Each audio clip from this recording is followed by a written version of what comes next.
Mental note to myself, make sure you clean the lens before you start shooting. Hey cycling community, this is Steve Grusis, the Cycling Greek. My original intent for this race was to make it a structured workout, or at least as close as I could to it. I started off with a 1 minute interval at pretty much max effort. The closer I got to the end of that 1 minute, the more I realized that I was going to need some major recovery, so I started to back off a little bit after about 50 seconds. After that effort, I pretty much decided I wasn't going to do the latter intervals that I was planning on doing because I'd get dropped right away and then I'd just be by myself. Also, since we all started together, even though in different shoots, all categories are racing in the same pack, so to speak, I thought that was going to be a pretty stupid idea. The advantage of my doing this, at least at the very beginning, is that I am now in the lead group, or the lead group that's forming. Let's talk a bit about why I wanted to do a structured workout. If you've been following my channel, you know that I ended my mid-season endurance break around the end of June. And during July, I've been working on threshold, particularly threshold climbing, because of this race that I have coming up in about a week and a half. Other than throwing in a few 30-30s at the top of mountain passes after I've done my threshold work on them, I haven't had any structured high-intensity work since about the end of May. I did have some unstructured play with some training partners every once in a while, but nothing structured, nothing consistent. Let's jump to the action on the screen. My 1 minute effort pretty much is over, so now I am dying here just trying to hang on with the leaders. The graphics on the right tells me that there are 35 people in the race. There's 14 in this group, with the next group about 5 seconds back. When I first put my training plan together for the second half of the season, I figured I'd start with my structured high-intensity work after this key race that I have coming up in a couple weeks. As time went on, I started rethinking that, and as you can see, I wanted to start earlier than that. So the reason I'm doing it on Zwift today in here, at least that was my original intent, is that it's hot outside. I do often train in the heat, and that heat includes being anywhere between 102 and 106 degrees, but I do that at endurance pace. There's no way I could do my 1-5-1 pyramids when it's that hot. Now I could attempt it, and it would force my body to adapt a little more to doing higher intensity in the heat, but since I wanted to focus on upper intensity work, I would have to do that in a cooler environment. You can't serve two masters. Even though I'm not doing that pyramid workout during this race, I am going to do something. Back to the action on the screen. I assure you I am in recover under stress mode. Big stress. I'm not sure how many started, but there were 5 finishers in the category A, 4 finishers in the category B, and I'm sure most if not all of them are in this front group. I am in the C's. There were 11 finishers in my category, 14 starters, and I saw 2 finishers in the D's. The bottom of the age range in the C's are in the mid-30s. I am by far the oldest at 67. The next youngest person in the C's is about 53, I believe. For those of you not familiar with my channel, it used to be about an old guy still racing bicycles. Now it's about an old guy subject to AFib, still racing bicycles. Every once in a while I give an update on my AFib situation and generally what others can do to help protect themselves to stave off atrial fibrillation. It's been a while since I've done one of those updates, so I'll have to do one of those soon. I'm going to be doing some jumping around so you don't have to watch this whole 23-hour, almost 1-hour race. Job 1 for me now is to stay toward the front and stay protected. And that's pretty hard to do when you're lined out. As the seconds are ticking away, I'm starting to get more comfortable and starting to adapt to this pace. I do know at any moment there's going to be an attack in which the A's, especially some of the stronger A's, are going to try and split the field. I just don't know when it's going to happen. It could even be in the second of these 3 laps.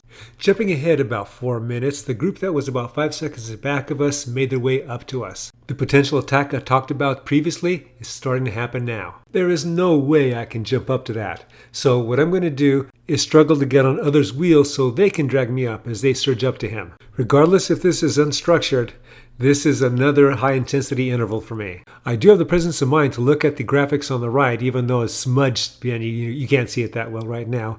But there is one C that is up there. And if I can make the connection, I have a chance to win this race. This is one hard effort for me. So now I'm looking for others' wheels because I'm not going to be able to make that connection.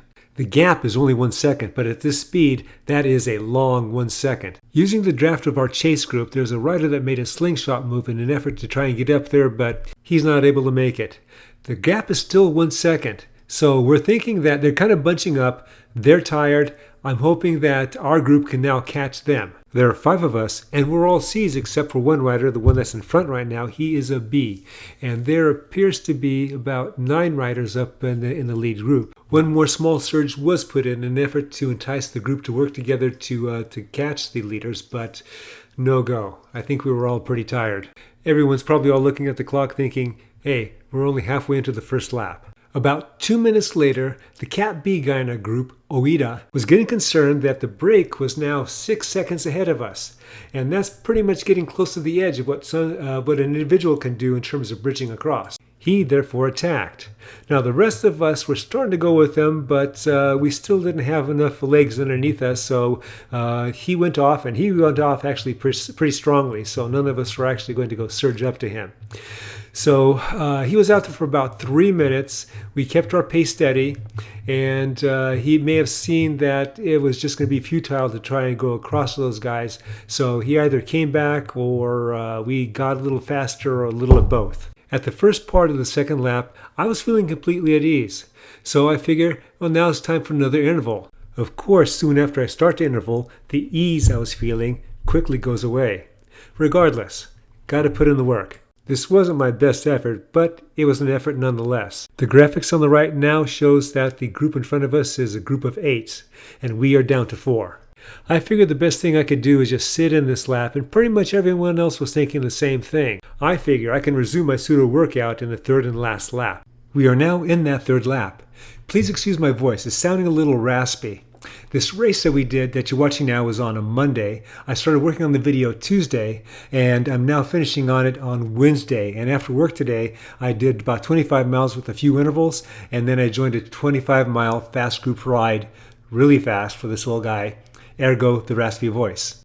We still have the 4 in the group, in our chase group, and there is the 1C that's in the lead group that unless he gets a flat, we'll never catch him. And so now you're seeing me do an effort. I don't know how strong my fellow C's are in this group, and so I'm hoping I can wear them out a bit, and this is going to give me an idea of how strong these guys are. As I'm laying down the watts, I'm looking at the graphics on the right, and I'm seeing if there's a gap that's being created between me and the rest of them. And there really isn't. And so I'm thinking, okay, these guys are pretty strong. So now I'm thinking as these guys catch me that I can't go firing bullets willy-nilly. Mr. Oida, the Cat B guy, does an excellent move and counters as soon as I'm caught. Now, we're chasing after him. I'm riding wheels because I'm actually a little knackered at this point, and it takes us about a little over a minute before we catch him. Kudos to him on that excellent move. And he wasn't done yet. About 2 minutes after he was caught, he attacks again, this time on this long, low-grade hill. I'm not chasing after him because he's a B, and the others aren't going to chase after him because he's a B. Actually, there was one rider that's trying to go after him, and if he connects, then he's just going to be right away from us. But Oida's laying down the watts, and so he's not able to catch him, and so we're all going to ride together and go for the sprint at the end. There's about 6.5 minutes left in this race.